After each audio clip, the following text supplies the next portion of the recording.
Hi అండి అందరికీ good morning. ఈ సండే వ్లాగ్ అయితే మండే రోజు ఇంకా ప్రొద్దున పోస్ట్ చేసేస్తున్నా.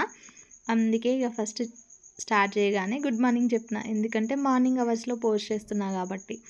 సో ఇంకా మేమైతే రెడీ అయినాం, బయలుదేరుతున్నాము. ఈ బ్యాగ్ నేను ఇట్లా వాడతా, ఇట్లా యూజ్ అవుతుంది అని చెప్పేసి నేను ఎప్పుడు అనుకోలేదు. వినాయక జ్యువెలర్స్లో ఇచ్చిన బ్యాగ్, హ్యాండ్ బ్యాగ్ లేదు నా దగ్గర ప్రస్తుతానికి, అందుకే ఇంకా ఉన్నదాంతో అడ్జస్ట్ చేయాలి కదా.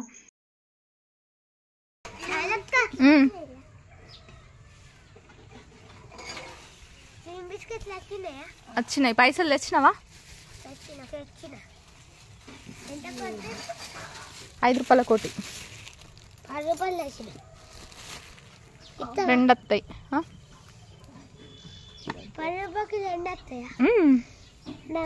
హాయ్ అప్రా, అటు వెనుక పోయి చెప్పు.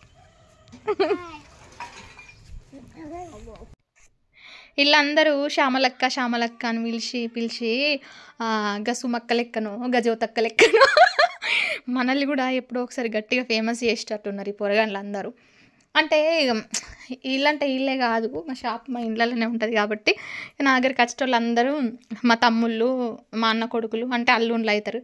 ఇక ఎందుకే వాళ్ళకు పాపం అక్కలైటోళ్ళకి తెలుసు, అక్క అవుతుంది అని తెలిసి, ఇక అల్లుండ్లు అయ్యేటోళ్ళకు తెలియదు. కొందరు బిత్తిరిగాళ్ళు వచ్చి, నువ్వు మాకేమైతావు, వదినమవుతావా అంటారు. అరే కాదురా గుండోడా, ఇజ్జత్ పోతుంది అట్లా. అంటే నేను అత్తమ్మని అవుతారా, ఆంటీ అని పిలవాలరా అంటే ఇక అక్క అనే తెలుసు, నువ్వు వదినమవుతావు అనుకొని అక్క అని పిలుస్తున్నాము అని అంటారు పిల్లలు. ఎట్లయితే ఏముంది కానీ నా పేరు మీద నాకు అసలు ఎట్లాంటి ఒపీనియన్ ఉండకపోయేది పుట్టినప్పటి నుండి. అంటే పేరు నచ్చకపోయేది కాదు, నచ్చేది కాదు. పేరు ఉంది అంటే ఉంది, గంతే. మా డాడీ పెట్టుకున్నాడు.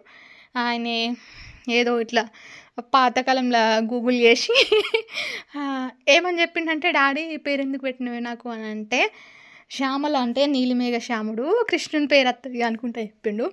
అదొక స్టోరీ చెప్పిండు. ఇంకొక అన్న చెప్పిండు, శ్యామల అంటే శ్యామలాదేవి ఏంటిది పార్వతీదేవి అవతారాలలో ఇంకొక పేరు సరస్వతి కింద వస్తుంది అని ఏమో సంథింగ్ ఇంకొక స్టోరీ చెప్పిండు. ఇక ఏ స్టోరీ ఏమో కానీ నా పేరు మీద అయితే నాకు ఎట్లాంటి ఒపీనియన్ లేదు. కానీ మా పిల్లలు అందరూ శ్యామలక్క శ్యామలక్క శ్యామలక్క అని పిలిచేసరికి నా చెవులు అయితే మొత్తం గిర్రమని నిండిపోతాయి.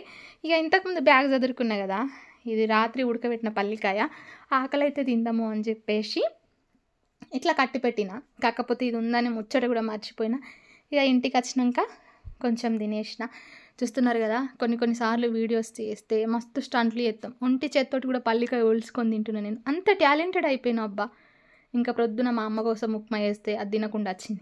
మళ్ళీ మధ్యాహ్నం వచ్చి దేవుడా అంట పొద్దున వేసిన ఉప్మా తిని కొంచెము పల్లికాయ తినేసి పడుకొని లేచేసరికి మధ్యాహ్నం అయింది. అప్పుడు కొంచెం డికాషన్ తాగితే ఈ నిద్ర మబ్బులో పెట్టేసరికి ఛాయ్లో పెట్టినట్టుగా కథం పుష్కన ఫుల్ వేసిన, చెంచా నిండా 2 చెంచాలు వేసిన చాపత్తా. ఇంకా కషాయం లెక్క అయింది. డికాషనా కషాయమా ఏం అర్థం కాలేదు. ఇవాళ అయితే మా ఇంటి దగ్గర ప్రేయర్ పెట్టి ఉందామని అనుకున్నాము. ఒక 25 మెంబర్స్కి మేము ఎస్టిమేషన్ వేసుకుంటే లాస్ట్ ఒక 10 మెంబర్స్ వచ్చిర్రు. ఎక్కువ రారు, ఒక 12 మంది దాకా వస్తారు కావచ్చు బిడ్డ అన్నాక. నేను ఒక 15 మంది దాకా చేసిన. అంత 10 మంది దాకా కూడా రాలే, ఫుల్ మిగిలిపోయింది అన్నము కూర. కాకపోతే ఇక ఎవరికి ఇచ్చినా ఎవరు తీసుకోరు, చాలా అన్నం అయిపోయింది కదా. ఎవరన్నా రమ్మందమన్నా బాగా లేట్ అయింది. సో అందరు కూడా రారు. కానీ ఫుడ్ మిగిలితేనేమో అబ్బా వేస్ట్ అయిందని బాధ అనిపిస్తుంది. మనము కూడా అందరికీ వేసినవి తినలేము కదా, మనము తినేదే ఒక బుక్కెడు, మిగతాదంతా వేస్ట్గా పోతుంది కదా అని అనిపిస్తుంది. ఇంకా ఆలుగడ్డ పప్పు వేద్దామని అనుకున్నా, అది క్యాన్సిల్ అయింది. పప్పుచారు వేద్దాం అనుకున్నా, లాస్ట్ టైం పప్పుచారు చేసిన. సో ఆలు కుర్మ వేద్దాం అనుకున్నా, అన్ని కింద మీద అయిపోయి పప్పు అయితే ఒకటి చేసిన. ఆలు కుర్మ వేద్దామని అనుకున్న తర్వాత మంది బాగానే వస్తారు అని మళ్ళీ అట్లా అన్నాక చారు కోసం చేసిన చింతపండు ఇంట్లోనే పోసేసిన. అది పుల్లగా అయిపోయింది. అసలు అందులో అన్నం కలిపితే పులిహోర అయిపోయేది కావచ్చు, అంత పుల్లగా అయింది. అంతటా నాన్న అరికాల నాన్నది అంటారు కదా, గట్ల గిన్ని ఆలుగడ్డలు ఉడికినా కూడా ఒక్క ఆలుగడ్డ అయితే ఉడకకుండా అట్లనే ఉంది. ఇక అది అట్లనే వదిలేసిన. ఏం చేద్దాం, చించి చేతులు నొప్పి అవుతున్నాయి, అదేమో చినుగుతలేదు. సో మీకు ఒక రిక్వెస్ట్ అబ్బా, ప్లీజ్ ఛానల్ని సబ్స్క్రైబ్ చేయండి ఫస్ట్ టైం చూస్తున్నట్లయితే. ఒకవేళ ఫస్ట్ టైం కాకుండా అప్పుడప్పుడు చూసినా కూడా సబ్స్క్రైబ్ చేయకుండా చూస్తారు కొందరు. సో ఛానల్ని సబ్స్క్రైబ్ చేసి చూడుర్రి. అట్లా చూసినా ఇట్లా చూసినా చూసుడే కదా. ఛానల్ని సబ్స్క్రైబ్ చేస్తే నోటిఫికేషన్ ఆటోమేటిక్గా వచ్చేస్తుంది. లేదు అంటే వెతికి లింకి చూడాలి. ఎందుకు చేతులు నొప్పి, ఈజీగా నోటిఫికేషన్స్ రాగా. సో ఇట్లా అయితే ఇక అమ్మ బియ్యం వేసేసింది, ఎసరు పెట్టి. అన్నం అయితే మొత్తం మా అమ్మనే వేసింది, పప్పు ఉడకబెట్టింది. నేను లేచి టమాటా, పచ్చిమిర్చి ఇవన్నీ కట్ చేసిన. అమ్మ ఆలుగడ్డలు ఉడకబెట్టినాక నేను చేసిన. కానీ కొంచెం ఇంకా కుదరలేదు. అంటే మైండ్ పీసుకుంటే నేను మంచిగా చేస్తాను. ఆగమైంది. 25 మంది అనుకుంటే 15 నుంచి 10 ఇట్లా అంత కన్ఫ్యూజన్ అయింది అన్నట్టు. పప్పు బాగానే ఉంది, కాకపోతే ఆలుగడ్డ సాంబారే బాగా పుల్లగా అయిపోయింది. ఇక ఏం చేద్దాం, ఇంకేం చేయలేం. కానీ మా అమ్మ అయితే ఒక్కొక్కసారి భలే మంచితనం చేస్తుంది అన్నట్టు. నేనన్నా అటుకులు వేసి చాయ్ పెడదాము అంటే చలికి పనుకోయేస్తారు అందరూ. చాయ్ తాగి ఆటో ఎక్కి మళ్ళీ గజగజ అనుకుంటారు, రాత్రి పోయి తింటారా, వాళ్ళకు కడుపులంతా చల్లగా వస్తుంది పాపం అని వంట మా అమ్మని వేయించింది. సో ఇక మేము అనుకున్నాం ఈ చలికాలం వెళ్ళేదాకా ఎప్పుడు చేసినా వంటలు వేయాలని మేము డిసైడ్ అయినాం. కానీ వచ్చిన వాళ్ళు ఏమన్నారు, ఎప్పుడు మీరు ఇట్లనే చేస్తారు, మళ్ళీ ఎక్కువ చేస్తారు, ఇక మీరు ఎప్పుడు చేసినా కానీ వంటలు చేయకుర్రి, అటుకులే పెట్టుర్రి అని వాళ్ళు అన్నారు. ఎందుకంటే ఒక చెల్లెకి దెబ్బ తాకిందట. సో ఇక క్యాన్సిల్ అయ్యేది, కానీ వంట కాబట్టి రావాల్సి వచ్చింది. అటుకులు అయితే క్యాన్సిల్ అయ్యేవాళ్ళు. కానీ అన్నం కూరలు అన్నీ వేసి ఇంత ప్రయాసపడ్డ తర్వాత అదంతా వేస్ట్ అవుతుంది కదా, బాధపడతాము అని వేస్ట్ చేయొద్దు అనే ఉద్దేశంతో వచ్చిర్రు. లేకపోతే ఇంకొక 2-3 రోజులు ఆగేది. ఇక అట్లా ఉంటుంది అన్నట్టు. ఫుడ్ వేస్ట్ చేసుడు కూడా ఎవరికి ఇష్టం ఉండదు కదా. సో ఇది ఆలు కుర్మా చేస్తా అని చేసిన. చూస్తున్నారు కదా కింది మీద అయింది అని అన్నా కదా, అదే ముచ్చట. అండ్ మళ్ళీ మా పెద్ద బాపు కూడా ఒక విషయంలో కోపం చేసిండు, గద్దరిచ్చిండు. నేను ఎక్స్ప్లెనేషన్ నా వర్షన్ చెప్పే ఛాన్స్ కూడా ఇవ్వలే, కానీ గద్దరిచ్చినాను కూడా సంతోషంగానే ఉంది. తర్వాత నాది నేను రియలైజ్ అయినా, అంటే మనం తప్పు చేయకపోయినా కానీ పొరపాటు చేసినామేమో అని దానికి కూడా ఫీల్ అయ్యి అట్లా కూడా వేయద్దు అని గద్దరిచ్చేటోళ్ళు మన జీవితంలో ఉన్నారంటే అది మనకు బ్లెస్సింగే కదా. అంటే మంచిదే. కొందరు పేరెంట్స్ ఎట్లుంటారంటే పిల్లలు మంచిగా ఉన్నా సరే వాళ్ళ స్వార్థం కోసం వాళ్ళ లైఫ్ను అగ్గిబుగ్గి చేసి ఆగమాగం చేసి విడిచిపెడతారు. సో మనకు అట్లాంటి పేరెంట్స్ లేరు, దానికి మనం సంతోషించాలి అంతే. ఇంకా చూస్తున్నారు కదా, ఇక ఒక సామెత ఉంటుంది, గుండు కొట్టినంత మాత్రాన గుణం మారది అని అంటారు కదా. అట్లా ఆలు కుర్మా వేద్దామని అనుకుని చింతపండు చారంలో పోసినా కానీ దాని రంగు మారుతుందా? అసలే పాత చింతపండు నల్లగా ఉన్నది. సో మంచిగా పుల్లగా ఉంది. ఇంకా కొంచెం బాగా పుల్లగా అయిపోయింది నిజంగా. పాపం ఎట్లా తిన్నారో కానీ పప్పులు వేసుకొని తింటే కాంబినేషన్ మంచిగా ఉంది, మస్తు పుల్లగా ఉంది. నెక్స్ట్ టైం అయినా కొంచెం జాగ్రత్త పడి చెయ్యాలి. ఇక క్లారిటీ తీసుకొని అప్పటికప్పుడే బియ్యం గిట్ల అన్నీ కడిగి పెట్టి అప్పుడే చెయ్యాలి. ఇక అట్లా మంచిగా ఉంటుంది. చూస్తున్నారు కదా వేడిగా పొగలు కక్కుతుంది, అట్లా ఉంటుంది. మళ్ళీ ఈ చలికాలంలో గరం గరం అన్నము కూర తింటే ఎంత మస్తు ఉంటుందో. దీంట్లో పప్పు ఉంది. ఇక మీకు తెలిసిందే అన్నం గంజు చూపించడానికి ఏముండదు కదా, అందుకే చూపించట్లే. ఇది అన్నం గంజు అన్నమాట. ఇక ఇంట్లో పెట్టేసినాం వచ్చేసరికి లేట్ అవుతుంది అని. ఇంకా వంట సెక్షన్ మొత్తం అయిపోయింది. ఇంకా మన హ్యాండ్సే ఎక్కువ వర్క్ చేసినాయి అన్నట్టు. నేను మ్యాక్స్ ఒక 30 మెంబర్స్ దాకా అయినా వంట చేయగలుగుతా.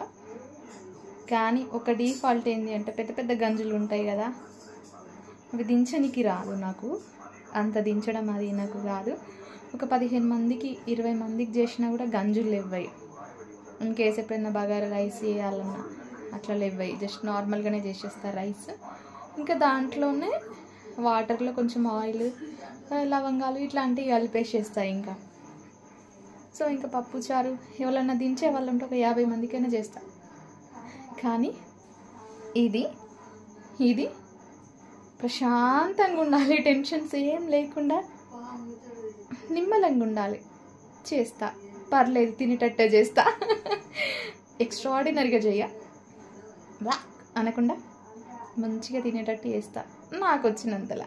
ఇంకెవరికి నచ్చదో నాకు తెలియదు, కానీ పర్లేదు అనిపిస్తాయి. ఇక ఇప్పుడే రెడీ అయిపోయినా.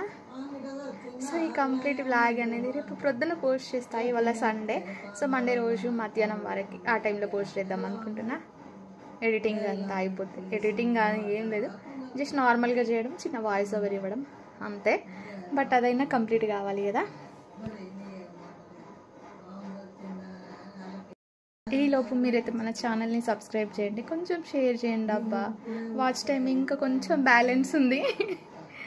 సో అది ఫిల్ అయిపోతే ఏనుగు కొన్న తర్వాత కూడా తలుగు కొనడానికి మస్తు సమయం పట్టినట్టు. సబ్స్క్రైబర్స్ నిండిన తర్వాత వాచ్ టైం ఇట్లా పెరిగి సడన్గా ఇట్లా డౌన్ అయిపోయింది. అంటే నేను బ్రేక్ ఇచ్చిన మధ్యలో కొన్ని మంత్స్, అది నాకు బాగా డిఫాల్ట్ అయింది.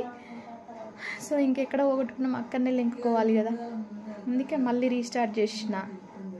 అండ్ ఒకటైతే బాగా ఫిక్స్ అయిపోయినా, ఇక్కడ మనం ఒకటి చేద్దామని డిసైడ్ అయినప్పుడు ఎప్పుడు ఎవరి కోసం ఆపొద్దు అని చెప్పేసి డిసైడ్ అయినా. సో ఏదేమైనా చేద్దామని డిసైడ్ అయినా, అది డబ్బులు రాని రాకపోని, మానిటైజేషన్ కానీ కాకపోని, కానీ చేయాలి, ప్రయత్నం చేయాలి. ఇక ఫలితం అంతా దేవుడి దయ. మన సబ్స్క్రైబర్స్ ఉన్నారు కదా, వాళ్ళు చూడాలి. ఇంకా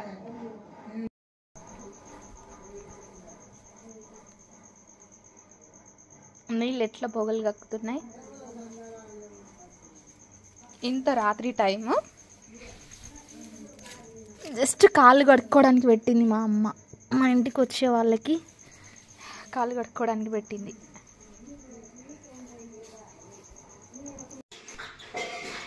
వచ్చిన తర్వాత కొంచెం సేపటికే పవర్ కట్ అయింది. కాసేపు వర్షిప్ చేద్దాం అనుకునేసరికి ఇంకా వచ్చింది. ఇక అన్నం తినేసి ప్రేయర్ అయిపోయాక మా వాళ్ళు అయితే బయలుదేరారు. కొంచెం సేపటికి ఇక మా పెద్దమ్మ వాళ్ళని ఇక్కడనే పడుకోమందాము, చీకటి అయింది కదా అని అనుకుంటే, మా పెద్ద పాప గుత్పకట్ట పట్టుకొని ఆయన తెచ్చుకున్న కవర్ పట్టుకొని రెడీగా ఉన్నాడు. అంటే మా పెద్ద పాప అచ్చుడు కూడా టైంకి వస్తాడు. ఏమన్నా ఉంది అని అంటే లేట్గా రాడు, టైంకి వస్తాడు. ఇక మేము పని చేసుకుంటున్నామని మంచం వేసినాక కొంచెం సేపు పండుకున్నాడు అలా వచ్చేదాకా. ఇక లేచిన తర్వాత ప్రేయర్ అయిపోయింది కదా అని చెప్పేసి ఇక గమ్మున బయలుదేరుతూనే ఉన్నాడు. ఇక పోడే మళ్ళీ ఆగుడు లేదు, అట్లుంటుంది మళ్ళీ. సో మీరైతే మన ఛానల్ని సబ్స్క్రైబ్ చేసి సపోర్ట్ చేయండి, ఓకేనా? Thank you.